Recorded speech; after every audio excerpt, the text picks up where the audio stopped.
السلام علیکم ورحمۃ اللہ وبرکاتہ۔ بسم اللہ والصلاۃ والسلام علی رسول اللہ۔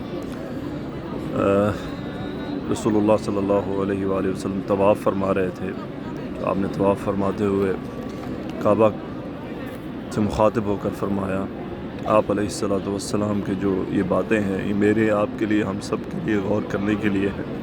اللہ تعالیٰ مجھے آپ کو، ہم سب کو ان باتوں کو سمجھنے کی توفیق عطا فرمائے۔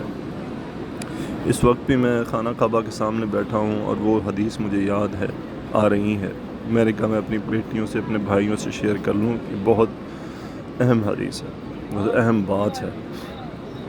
رسول اللہ صلی اللہ علیہ وسلم نے کعبہ کو مخاطب کرتے ہوئے فرمایا، ما اطیبہ کی، تو کتنا پاکیزہ ہے، اطیبہ ریحہ کی، تیری خوشبو کتنی پاکیزہ ہے، ما اعظم کی، تو کتنا عظیم ہے، کتنی عظمت والا ہے، اعظم حرمتک، تیری حرمت کتنی عظیم ہے، تیری حرمت یعنی عظیم حرمت والا ہے، عظیم حرمت والا ہے۔ پھر رسول اللہ صلی اللہ علیہ وسلم نے قسم اٹھائی، والذی نفس محمد بیدہ، اس کی قسم جس کے ہاتھ میں محمد صلی اللہ علیہ وسلم کی جان ہے۔ پھر جو آپ نے فرمایا لحرمت المؤمن، مومن کی حرمت، لام تاکید ہے، تاکید کی بات کی، لحرمت المؤمن، مومن کی حرمت، عند اللہ، اللہ کے پاس، اعظم منک، تجھ سے زیادہ ہے۔ یعنی سبحان اللہ، اللہ کے نبی صلی اللہ علیہ وسلم نے کعبہ کو مخاطب کرتے ہوئے کیا کہا کہ ایک مومن کی حرمت تیری حرمت سے زیادہ عظیم ہے۔ پھر فرمایا مالہ و دمہ، یعنی اس کا مال کوئی اگر غصب کر لے یا اس کی جان کوئی لے لے یا اس کی جانی نقصان پہنچائے۔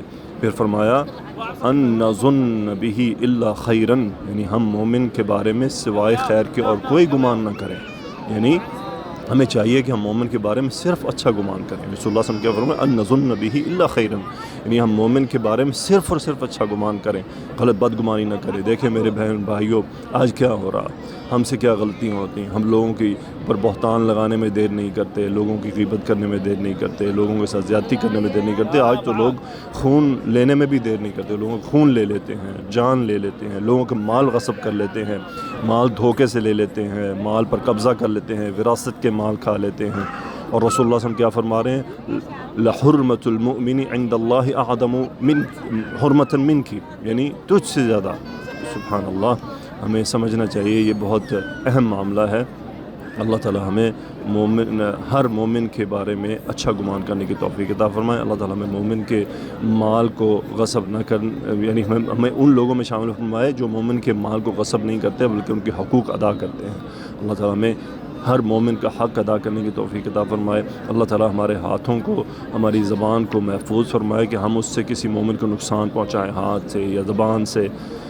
اللہ، اور پھر اب دیکھیں اس میں دل بھی آ جائے گا ہمیں، یعنی دل سے بھی حفاظت کریں گے ہم۔ جب کسی کے بارے میں اچھا گمان کریں گے تو اس کا مطلب ہم دل میں بھی ایک مومن کی عزت، اس کی حرمت کی حفاظت کریں گے۔ تو اللہ تعالیٰ مجھے، آپ کو، ہم سب کو ان لوگوں میں شامل فرمائے جو ایک مومن کی واقعی اس کی حرمت کا خیال کرنے والے ہیں۔ اللہ تعالیٰ میری حاضری قبول فرمائے اور جتنی میری بیٹیاں ہیں ان سب کو یہاں حاضر ہونے کی توفیق عطا فرمائے۔ السلام علیکم ورحمۃ اللہ۔